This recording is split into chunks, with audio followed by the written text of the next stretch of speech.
What up, Homedawgs? My name is Gokey Gamer, coach of the Milwaukee Medichams, and welcome everybody to the draft breakdown for the MGL, aka the Milwaukee Gunk League, which is very, very exciting. I was actually invited to be a coach in this league, which I'm very, very honored about, and I'm here for a great time. And as you can see, we've got quite the unusual roster, so I will go ahead and talk about it in a bit. I decided to just kind of like talk about the league first and just leave this up just to help me out with editing's sake, because ideally I'm not going to be editing this as much as possible. If you guys see my recent mini update video that went up a couple days ago, you'll know why. But anyways, going into it, basically, long story short, the MGL is kind of like an NFE league, where it's like there's a lot of like mid-tier, like mid-evolution Pokemon that are allowed, and there's like a lot of basic Pokemon allowed, but there's like a lot of other Pokemon. It's not necessarily like NFE, because there's a lot of Pokemon that are still banned, like Scizor is banned, Sneasel is banned, there's a couple other Pokemon that are banned. The Pokemon that are ranked S tier are not able to Terra, or not able to hold the Eviolite. Sorry, big difference. This is also a no Terra league, as you can tell by the 0 Terra captains. But yeah, so basically, long story short, it was a tiered league as well, so like S tier, A tier, B tier, etc. And that's the best way I can kind of describe it. It's mostly, it's like a combination of NFE and Little League. It's like Little League Plus, kind of, in a way. That's like the best way I can describe it. And maybe this is technically considered NFE, but I think it's not quite NFE because of all, like, the bans. But anyways, that's besides the point. Without any further ado, I think I'm going to go ahead and just hop into this team. So first off, for those of you who don't know, I've recently been addicted to Slay the Spire, so this team's nicknames are going to be based off of the Defects moveset in Slay the Spire. So I'm calling this team the Defect team, and yeah, I'm very excited about it because the Defect is my favorite character in Slay the Spire. Hopefully that video will be going out within the next couple of weeks. Very unlikely, but we'll try. But yes. So, with all that being said, I'm going to go ahead and start talking about my picks. We were second pick in the draft, if I remember correctly. And yes, we were second pick in the draft because I really wanted this S tier because I immediately recognized how powerful it is in this format, and that is Pikachu! Pikachu was the S tier that I ended up grabbing. We were allowed one S tier, I believe 2 A tiers, 2 B tiers, 1 C tier, 1 D tier, 2 D tier? We'll get into it, I'll figure it out. But yeah, basically Pikachu is my S tier. The Light Ball is allowed. Need I say more? The Light Ball is allowed. Obviously you don't want an S tier that needs to rely on the Eviolite. Like Knucklestack was there, but because Knucklestack really likes the Eviolite, nobody picked it up. I grabbed Pikachu because I wanted the Light Ball, and I think Pikachu is going to go absolutely nuts on this team. Having such amazing coverage that nothing really wants to wall it. Even like Eviolite users can't wall Pikachu, because guess what? Knockoff. We have access to Knockoff with this thing. Insanely overpowered, insanely broken in this league, and I'm very, very excited to try it out. I think it'll take me some time to get to adjusting with it. Also, base 90 speed, phenomenal in this format as well, so that is very, very exciting. This Pikachu is named Electrodynamics. It's going to be very heavily shortened, but that's besides the point. So it's going to look more like Electrodynamics, but that's besides the point. Anyways, so yeah. Electrodynamics to Pikachu is here and is ready to rumble. Very, very exciting. Next up, I noticed very, very early on in the draft that there is very, very few spinners, which heavily influenced my next two picks. I noticed there's very little form of hazard control in this format, so I immediately wanted to grab Tentacool, because already by the time it got back to me, a decent amount of the spinners were already grabbed, or at least the spinners that I wanted, and I really love Tentacruel. I've always loved Tentacruel ever since using it in Ruby, Sapphire, Emerald. So I was like, Tentacool is there, I want Tentacool, gives me ground and poison, gives me a water type that's not weak to grass, which was also a major factor in this. I wanted to base my team a lot of this team on resisting grass or having ways to deal with grass. So that is why I grabbed the Tentacool, specifically because of Clear Body, also because of Rapid Spin, also because of Liquid Ooze. You can't Leech Seed a Tentacool that has Liquid Ooze, otherwise you lose that HP every turn, which is great. Also Spinner, so, you know, that's pretty awesome. We've got Cool-Headed the Tentacool here, and I am very, very excited about it. I think it's going to do a lot of great things on this team. And, yeah, so, next up on the team, we've got Cutiefly, my bug fairy type with sticky webs. Also knew that because of the fact that there's not a lot of great hazard removal in this format, I knew I needed webs, because if I can set up webs with, and it just Pikachu just wins the game, basically. Like, Pikachu wins the game if I can set up webs. Obviously, there's, like, flyers and stuff like that, but anything that's not a flyer, Pikachu will outspeed most likely. And also, if it is a flyer, it dies to an electric move. So, you know, there is that. Cutiefly, I am so immensely excited about using this Pokemon. I think it's going to do a lot of really great things on my team. There's a decent amount of dragons in this format, but not any that are like super scary. So I think the fairy typing, I can afford a more frail fairy type in this format. So that is why I grabbed Cutiefly, mainly for webs, but also it gets a really good moveset too. It has access to Moonblast and Bug Buzz and Quiver Dance. So, you know, we're going to be pulling that strat out for sure at some point, so I can't wait for that. But yeah, anyways, next up, everybody that was taking a dragon type has pretty much taken one at this point. I really wanted, I believe it was Sliggoo. I think I was the one I wanted, but unfortunately Sliggoo got taken from me, which is unfortunate. I don't know if it was Sliggoo, or at the very least, the dragon type that I was looking at got taken, and so I went ahead and grabbed one of the only remaining good dragon types in Shelgon. I'm actually really excited about Shelgon here. I think Shelgon is going to be absolutely phenomenal. It's a Pokemon that does not need the Eviolite. It likes the Eviolite.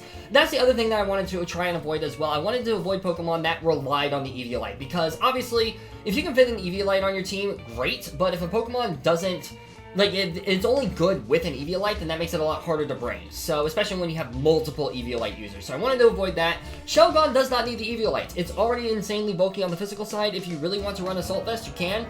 Also, Shelgon, Dragon Dance, nukes things, especially in a format. Fun fact, while there are a decent amount of Dragon types that are scary, but there's basically no Fairy types. There is basically no Fairy types. Shelgon's going to go crazy, I think, in this format. So I'm very excited about it. Also combined with webs as well. Like, I'm very excited about Dragon Dancing Shelgon in this format, and it's gonna be very fun. So yeah. Oh, also Cutiefly. I realized I never named the Cutiefly. Defragment the Cutiefly is this, and again, these nicknames aren't gonna make sense unless you have played Slay the Spire and you know the defect, but just go with it. We have got Equilibrium, the Shelgon, which I'm pretty proud of as well. I do like Equilibrium. I think it's going to be great. And then Defragment, I think for Cutiefly, works really well too. So, yeah, Equilibrium, the Shelgon is here, ready to rumble. Very exciting. Now, the next pick I ended up grabbing was Grovyle. Grovyle was one Pokemon. I really wanted a grass type on my team to help out with ground types and stuff like that. And there's a decent amount of grass types. A lot of grass types had actually already gone by this point, and Grovyle was one of the remaining ones that I was like, I can kind of make this work, I think. So I went ahead and grabbed Grovyle. I went ahead and grabbed it because I was like, I like it, I think it's good. It's faster than Pikachu, which can help in certain situations with weakening things down. Also has a really fun moveset. It can be physical, it can be special, it can be mixed. It can do a lot of really fun things. Obviously, Unburden as well. If I get an Unburden off, it's the fastest thing on the field. Nothing is outspeeding it, even without webs. Like, nothing is outspeeding Grovyle Unburden. So that is really cool. In fact, I think Grovyle might be the fastest Pokemon in the format because of that. I'm not too sure. But anyways, Grovyle here is absolutely amazing. We have got Streamline the Grovyle, which I'm very excited about as well. And I think it's going to be a lot of fun. Obviously, also, Grovyle is the GOAT. Pokemon Mystery Dungeon Explorers, Grovyle is the GOAT. So I was like, you know what, I'm going to trust Grovyle. I'm going to trust that Grovyle can carry me through games. And yeah, that's pretty much Grovyle. So yeah. Next up is an interesting pick. So initially, I had like Hisuian Zora, I had Impidimp, I had a couple of other things like that on this team, and then I realized that I had misread the rules, and we were only allowed to grab 1D or F tier, not 1E and F tier. So unfortunately, I had to drop Hisuian Zora. I really wanted Hisuian Zora because a tiny bit of slight spoiler, I had it in the SPDA Godly Gift League, and it was fun. It was a lot of fun to use, but unfortunately, I had to say goodbye to Hisuian Zora, but in the end, we ended up making a couple trades that I really liked, and one of those trades was picking up Pikipek. Now, initially I wanted Trumbeak, but Zachmander went ahead and grabbed Trumbeak ahead of me, so it is what it is. I do think that actually in the long run, though, that's actually going to be very beneficial to me. I had actually thought about grabbing Staravia, but I was like, Staravia doesn't fit the team the way I really want it to, so I think Pikipek is going to be a surprising Pokemon on this team. I think it's going to put in a lot of work. It doesn't hit the hardest, and it's definitely one of the most frail Pokemon on this team, but I'm still excited about it. I think it's going to do some surprising things. At least I hope so, anyways. Being able to hit rock and ground types with Bullet Seed is really nice. because this thing gets Bullet Seed, so that's the biggest thing why I grabbed it over Staravia, because Staravia doesn't learn Steel Wing, and that's unfortunate. So yeah, I think it's going to be very interesting, and it's going to be interesting, especially because Bronzor is my E tier that I grabbed over Hisui and Zora, because Bronzor just fits this team so insanely well. Steel Psychic type is absolutely phenomenal, being able to levitate above the ground as well to avoid ground type attacks. Again, we're setting up a lot of this team specifically for Pikachu, but I also want a Pokemon that I feel comfortable with, that I feel like I can do really well with, that can also sweep the game or wall things and do fun stuff. Bronzor, I think, is really great at that. Bronzor gives me Anti-Trick Room, which is obviously really nice. It gives me screens, it gives me, like, a couple other things too. Bronzor, I've used Bronzong a lot, and I really like using Bronzong, so I'm hoping that Bronzor will be able to kind of do something similar. Bronzor does rely on the Eviolite pretty heavily, but also, so far in my draft, not a lot of Pokemon really need the Eviolite. In fact, I would say Bronzor is the only one that's like, I need the Eviolite type deal. So, I'm very happy about that. But yeah, Bronzor, very excited to use it. I think it's going to be a lot of fun. And also, going into the nicknames, Picky Peck's nickname is FTL. Bronzor's nickname is Buffer, because of course it has to be Buffer. So yeah, there you go. Next up we have Go for the Eyes, Combuskin.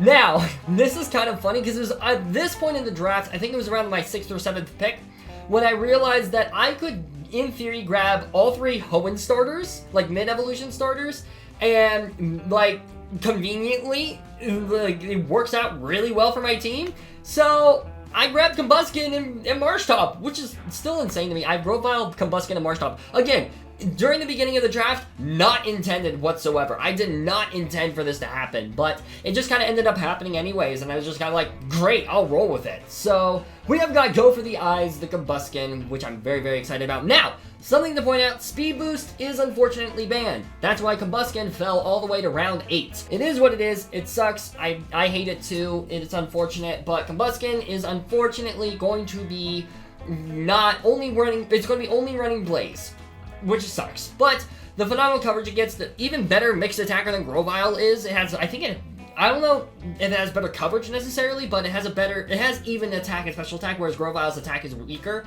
So, Combuskin, I think, is going to really put in a lot of work for this team. It's just another general hard hitter. It gives me a fighting type, gives me a fire type, which is both very valuable in this format as well. So, I think it's going to do a lot of good for my team. Next up, speaking of, is Marshtomp. So, we have Go for the Eyes, the Combuskin, and Cold Snap, the Marshtomp. Marshtomp, yeah, I wanted the ground type, wanted another water type besides the Tentacool, and it is bulky as all get out. So, yeah, Marshtomp is just absolutely insane. Long story short, I think it's just a really great fit for this team.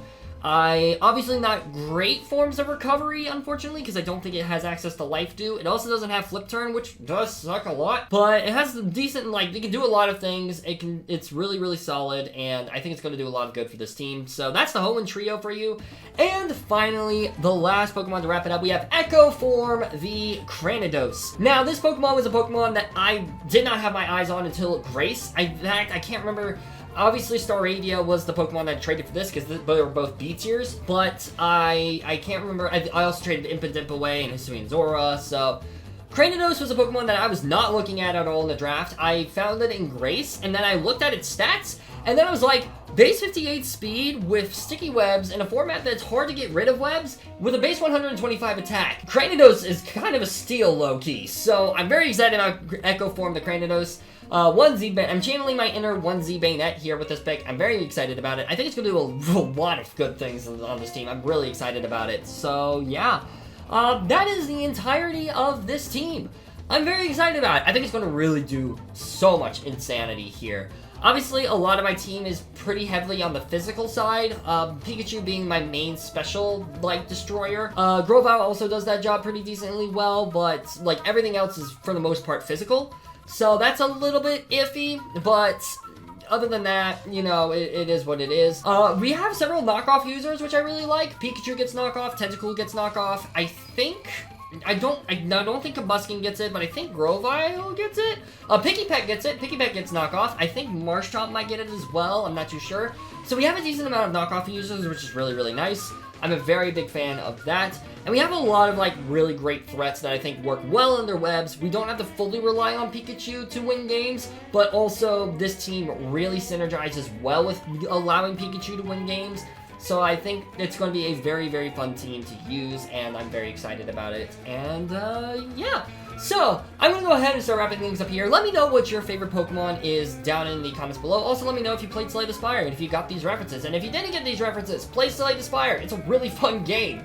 The sequel is going to be out by the time I get this video uploaded, and I still need to beat Slay the Spire, the original, before I do that, so that'll be fun. But anyways, thank you all so much for watching. I really, really hope you all enjoyed. Let me know which your favorite Pokemon is. I already said that. And yeah, week 1 will be going up tomorrow, so guaranteed, because this is upload required, so I will be getting week 1 up tomorrow on Sunday. And yeah, with that being said, I just wanted to say thank you all so much for watching again. Check out the Medichams video if you haven't already on my main channel, and I'll see you soon in the next video. Peace out, mates!